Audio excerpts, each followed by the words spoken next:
Hello everyone, today I'll talk about the structure of a C program. The basic structure of a C program is divided into 6 parts which make it easy to read, modify, document and understand in a particular format.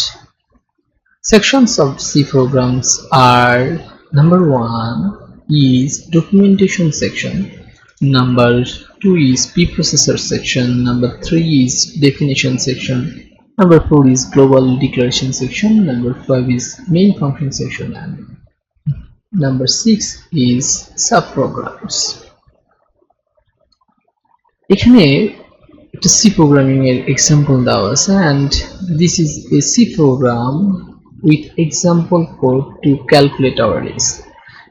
এবং এই কোডটা দেখেন, প্রথমে আমরা কি করছি, এটা C programming এর একটা মাল্টিপল কমেন্ট ইউজ করছি এবং এই প্রোগ্রামটা আমাদের এস ক্যালকুলেশন নিয়ে একটা প্রোগ্রাম, যার কারণে এই কমেন্ট আকারে প্রথমে আমরা কি করছি, এই প্রোগ্রামটা কি রিলেটেড সেটা ডিফাইন করে দিচ্ছি। That's why this section is called documentation section. এর পরবর্তীতে দেখেন লিঙ্ক বা প্রিপ্রসেসর সেকশনে কি হচ্ছে, hash include stdio.h. std means হচ্ছে standard, I is input, O is output,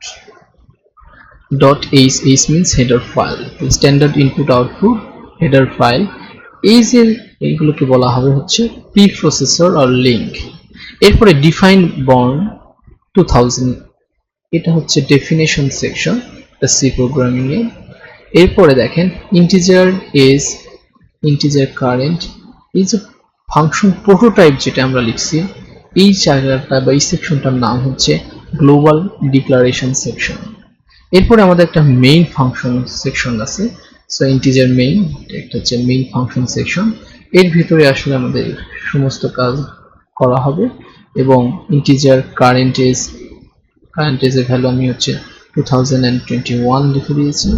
এবং এটা হচ্ছে এই মেইন ফাংশনের আবার দুটো পার্ট আছে, একটা হচ্ছে ডিক্লারেশন পার্ট আর একটা হচ্ছে এক্সিকিউশন পার্ট। তো আমরা এখানে একটা ভেরিয়েবল, ইন্টিজার টাইপের ভেরিয়েবল, সেটা হচ্ছে কারেন্ট। এই কারেন্ট নাম ভেরিয়েবল এর ভিতরে আমরা এই ভ্যালু অ্যাসাইন করে দিয়েছি 2021। তাহলে এইটা হচ্ছে ডিক্লারেশন পার্ট মেইন ফাংশনের। প্রিন্টএফ এস এবং এই এসটা আসলে এখানে আমি কি করছি, এখানে হচ্ছে আমি এই ইউজার ডিফাইন যে ফাংশন আছে এস নামে, এই ফাংশনটাকে কল করছি। That's mean this is called execution part of main function. এরপরে রিটার্ন শেষ করে মেইন ফাংশনটা বের হয়ে গেছি। লাস্ট যে সেকশন সেটা হচ্ছে সাব প্রোগ্রাম সেকশনস। এই সেকশনে আমরা আমাদের এই যে এস ফাংশনটা লিখেছি, এস, এবং এর ভিতরে আর্গুমেন্ট হিসেবে আমরা কি করছি, কারেন্ট এই ভেরিয়েবলটা পাঠিয়েছি। এবং রিটার্ন, এই ফাংশনটা রিটার্ন করছে ইন্টিজার টাইপের, এবং রিটার্ন করছে কিসে, কারেন্ট মাইনাস হচ্ছে বর্ন। এই বর্নটা হচ্ছে আমরা ডেফিনিশন সেকশনে দিয়েছিলাম।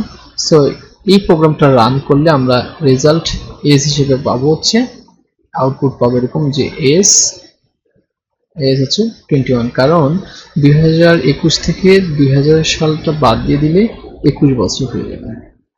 এই যে একটা প্রোগ্রাম লিখলাম সি দিয়ে, এই প্রোগ্রামে 6টা সেকশন আপনারা সুন্দর মতো দেখতে পাচ্ছেন, যে ডকুমেন্টেশন সেকশন কোনটা, লিঙ্কস বা প্রিপ্রসেসর কোনটা, ডেফিনিশন সেকশন কোনটা, মেইন ফাংশন এবং সাব প্রোগ্রাম। মেইন ফাংশনের মধ্যে আবার দুটো পার্ট আছে, একটা হচ্ছে ডিক্লারেশন পার্ট আর একটা হচ্ছে execution part. So thank you for watching my video.